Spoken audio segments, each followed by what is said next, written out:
Film diawali, beginilah tampilan kota Chicago di masa depan. Meskipun tampak hancur, tapi orang-orang yang berada di dalamnya merasa beruntung karena berhasil bertahan. Karena perang besar yang mengerikan telah menghancurkan seluruh dunia. Lalu para pendiri membangun kembali Chicago dikelilingi dinding yang menjulang tinggi untuk melindungi warga di dalamnya. Para pendiri juga memisahkan penduduk ke dalam 5 kelompok atau disebut faksi demi menjaga perdamaian. Yang pertama adalah erudit yang terdiri dari orang-orang cerdas dan berilmu serta berpengetahuan luas. Dan yang kedua, amity yang terdiri dari para petani baik dengan hidup harmonis dan selalu bahagia. Dan yang ketiga adalah candor. Mereka terkenal dengan kejujuran dan kedisiplinannya. Meski terkadang kejujuran itu tidak diharapkan. Lalu ada dauntless. Mereka adalah pelindung. Mereka adalah tentara sekaligus polisi. Para dauntless tidak mengenal rasa takut. Mereka hidup bebas dan melakukan hal-hal yang membahayakan nyawa, sampai sering dianggap gila.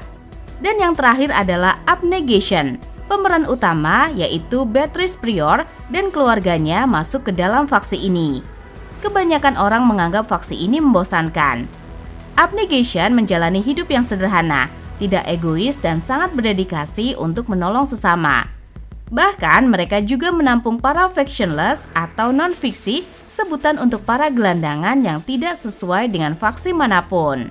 Singkatnya, setiap laki-laki dan perempuan yang sudah menginjak usia remaja diwajibkan untuk memilih faksinya sendiri. Namun sebelum itu, para remaja akan mengikuti tes terlebih dahulu demi mempermudah mereka dalam menentukan pilihan. Hari itu adalah giliran Beatrice dan kakaknya, yaitu Caleb. Tidak seperti sang kakak yang dirasa cukup mahir dalam melakukan tugasnya sebagai abnegation, Beatrice malah terkadang cenderung cuek jika melihat seseorang yang sedang dalam kesusahan. Ini membuatnya ragu apakah ia benar-benar cocok dengan perannya sebagai abnegation. Bagaimana jika hasil tesnya berbeda? Bagaimana jika Beatrice harus meninggalkan keluarganya? Pertanyaan-pertanyaan itu membuatnya semakin gelisah.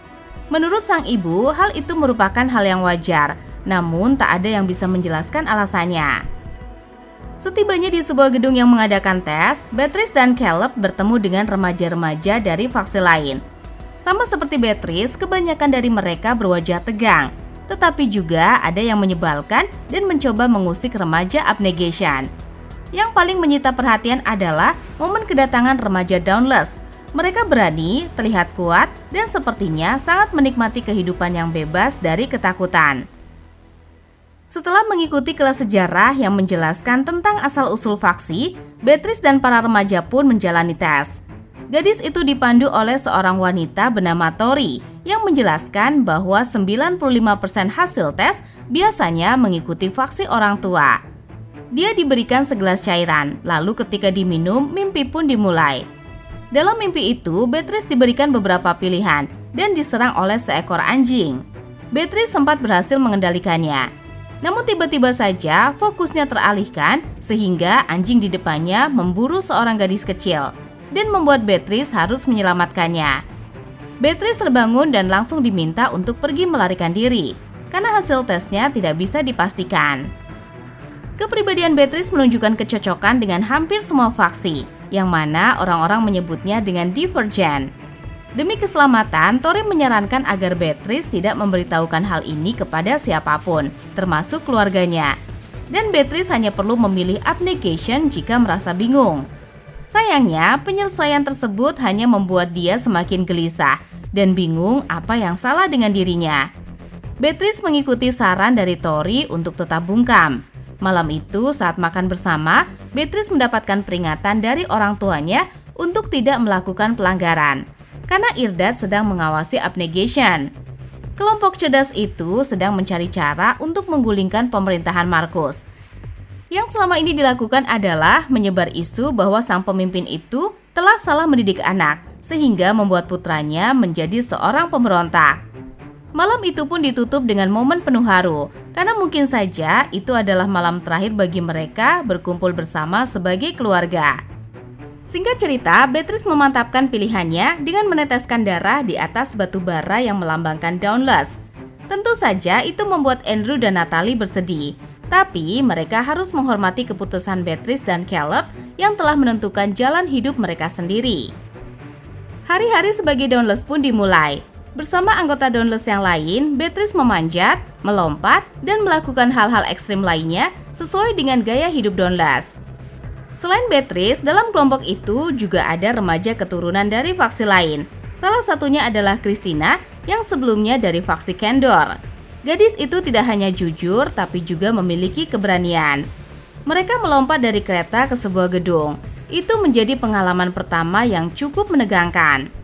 Tak lama kemudian, para anggota baru bertemu dengan Eric, salah satu pemimpin Dauntless. Pemuda itu menjelaskan bahwa takut adalah hal yang pantang bagi Dauntless. Oleh karena itu, dia memberikan tantangan pertama, yaitu terjun ke dalam lubang di tengah-tengah gedung. Tidak dijelaskan apa yang menanti di bawah sana, tapi barang siapa yang tidak melompat, maka dia tidak pantas untuk bergabung dengan faksi ini. Dengan sangat mengejutkan, Beatrice mengajukan diri untuk menjadi pelompat pertama. Setibanya di bawah, ada jaring yang menangkapnya, serta disambut oleh seorang pemuda tampan bernama Four. Di sini, Beatrice mengganti namanya dengan Tris, agar lebih mudah dan singkat. Kemudian setelah semuanya terjun, mereka dibawa ke asrama yang tak mengenal gender. Semuanya akan tidur dan melakukan kegiatan pribadi di ruangan yang sama. Setelah mengganti pakaian, semua berkumpul untuk makan bersama. Tris dan Christina berkenalan dengan dua orang pemuda, yaitu Will dari Erudite dan Al dari Kendor. Ketika membahas mantan faksinya masing-masing hingga membuat formuak, Max yang juga salah satu dari pemimpin memberikan kata sambutan kepada Dauntless muda, serta menjelaskan tugas mereka, yaitu dengan berani mempertahankan kota beserta warganya. Akhirnya, malam itu pun ditutup dengan pesta meriah dalam menyambut anggota baru. Mungkin bagi yang berasal dari faksi lain, itu adalah malam terakhir bagi mereka untuk bersenang-senang. Karena beberapa jam kemudian, penderitaan pun dimulai. Mereka semua akan menjalani latihan fisik untuk menguasai teknik bertarung dan latihan mental untuk menaklukkan rasa takut. Hasil latihan akan menentukan peringkat, dan peringkat akan menentukan tugas para Dauntless, seperti kepemimpinan menjaga gerbang atau menjaga keamanan di dalam kota. Tapi ada satu peraturan baru yang diberlakukan. Yang berada di peringkat rendah akan dinyatakan gugur dan bisa kembali ke faksi sebelumnya. Atau lebih buruk lagi, jadi non-fiksi. Sangat disayangkan meskipun memiliki keberanian yang besar, tapi Tris bisa dibilang buruk di hampir semua latihan fisik, mulai dari menembak dan bertarung. Singkatnya, Christina mengajak mereka membuat tato di sini, dan Tris kembali bertemu dengan Tori yang ternyata adalah tukang tato di Dauntless. Tris lagi-lagi mendapat sedikit informasi tentang Divergent, yang mana itu sangat ditakuti oleh pemerintah. Karena Divergent bisa dikendalikan untuk terus berjuang hingga babak belur atau mundur dan menjadi factionless. Tentunya Tris tidak akan mengambil pilihan kedua. Oleh karena itu, dia bangun lebih awal untuk berlatih dan terus berlatih demi meningkatkan kemampuannya. Hasilnya cukup baik. Kini Tris menduduki peringkat ke-26 karena tembakan dan lemparannya yang jitu. Hari itu giliran Christina yang bertarung. Christina menyerah karena tidak sanggup mengalahkan Molly, dan itu membuatnya dihukum oleh Eric. Beruntung gadis itu berhasil melewati hukumannya. Eric menegaskan kembali tidak ada kata menyerah bagi Dauntless.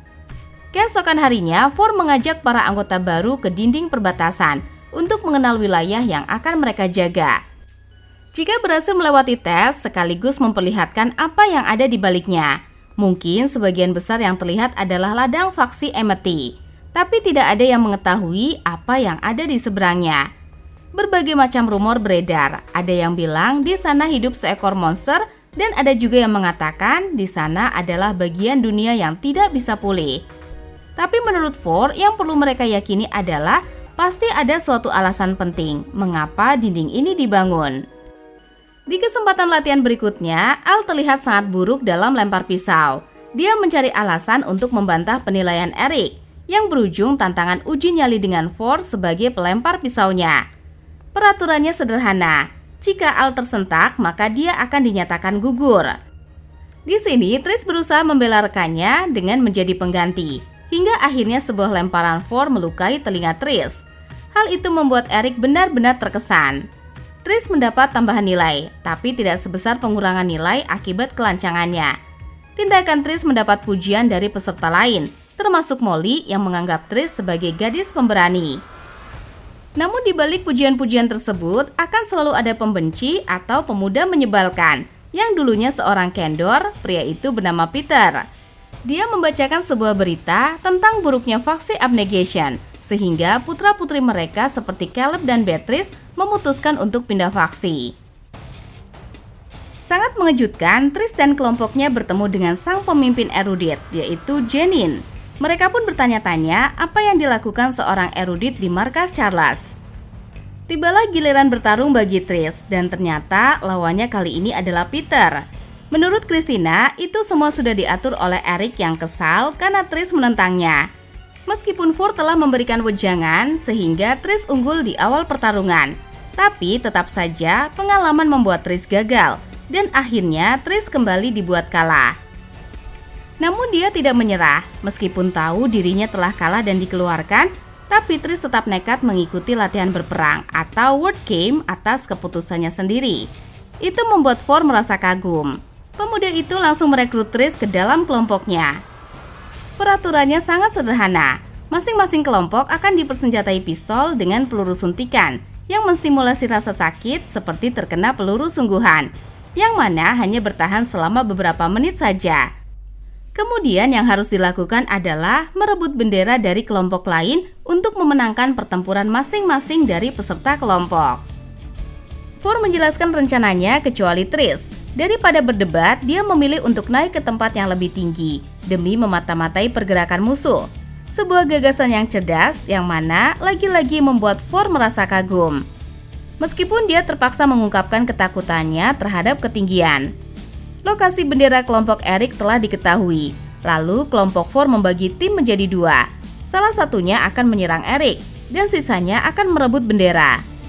Sangat mengejutkan, strategi tersebut benar-benar berhasil.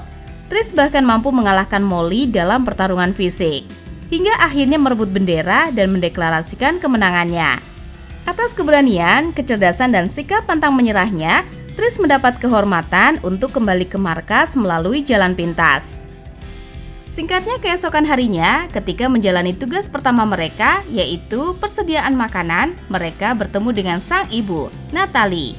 Mengetahui bahwa Tris akan ditugaskan di sana, dia sengaja menemui sang anak karena mengetahui rahasia tentang Divergent. Sama halnya seperti apa yang dikatakan Tori, Tris harus merahasiakan hal ini. Tes tahap kedua adalah yang paling berbahaya, karena para mentor akan memasuki pikiran anggota baru untuk menilai responnya terhadap ketakutan. Natalie tidak bisa berlama-lama karena para penjaga terus mengawasi. Tes tahap kedua pun dimulai. Semua persis seperti yang dikatakan sang ibu, hampir sama dengan tes ketika memilih faksi. Tapi kali ini serumnya memberikan efek mimpi buruk tentang apa yang paling ditakuti Tris dalam hidupnya. Meskipun pada awalnya Tris terlihat kewalahan menghadapi serbuan gagak dan ditenggelamkan di dalam kotak berisi air, tapi tak lama kemudian dia berhasil menemukan solusinya, hingga efek serumnya menghilang. Tris sama sekali tidak bisa menjelaskan bagaimana dia melakukannya, karena semua terjadi begitu saja. Namun menurut Ford, Tris hampir memecahkan rekor sebagai anggota baru tercepat yang bisa menyelesaikan tes ini. Memang sangat luar biasa, tapi cara yang digunakan oleh Tris bukanlah gaya seorang Dauntless. Berita ini dengan cepat menyebar di kalangan anggota baru. Sebisa mungkin Tris menyembunyikan rahasianya. Tapi lagi-lagi Peter muncul memprovokasi para anggota baru dengan mengatakan bahwa Tris mengetahui suatu trik agar bisa lulus dengan mudah. Hanya kepada Tori, Tris bisa menceritakan semuanya. Menurut Tori, kini Tris sedang dalam bahaya. Singkat cerita, setibanya kembali di markas Dauntless, tiba-tiba saja Tris diserang oleh 3 orang pemuda dan juga hendak didorong ke jurang. Alangkah terkejutnya Tris ketika mengetahui salah satu dari mereka adalah Al. Untungnya bantuan datang dari Ford. 2 pemuda tadi berhasil dilumpuhkan, sedangkan Al berhasil melarikan diri. Ford menjelaskan bahwa naiknya peringkat menyebabkan peringkat Al turun. Oleh karena itu, dia merasa ketakutan dan melakukan cara-cara licik. Berbeda dengan Tris, ketakutan membuat dia semakin bersemangat untuk maju. Ternyata apa yang dikatakan Ford benar. Keesokan harinya, Al terlihat ketakutan menemui Trish untuk meminta maaf. Sayangnya, Trish yang masih merasa marah menolak permintaan maaf tersebut. Dan itu membuat Al semakin depresi hingga akhirnya bundir. Hal yang sama juga dirasakan oleh Trish. Dia yakin tidak akan bisa melewati tes simulasi. Dan setelah semua orang mengetahui kebenarannya, Trish akan dibunuh. Beruntung, ternyata Ford telah menyadari bahwa Trish adalah seorang Divergent. Dia kemudian membawa Trish ke ruang simulasi, lalu masuk ke mimpi buruk Ford untuk diajarkan bagaimana cara Dauntless mengatasi ketakutannya, yaitu dengan menemukan alat atau metode bertahan hidup, bukan dengan menghancurkan simulasinya. Fase terakhir adalah yang terberat. Ford harus menghadapi ketakutan terbesarnya, yaitu siksaan dari sang ayah. Akhirnya di sini terungkap bahwa Ford adalah Tobias, anak Marcus, sang pemimpin Abnegation. Ketakutan untuk masa lalu dan masa kini tidak ada yang benar-benar bisa menghilangkan rasa takutnya.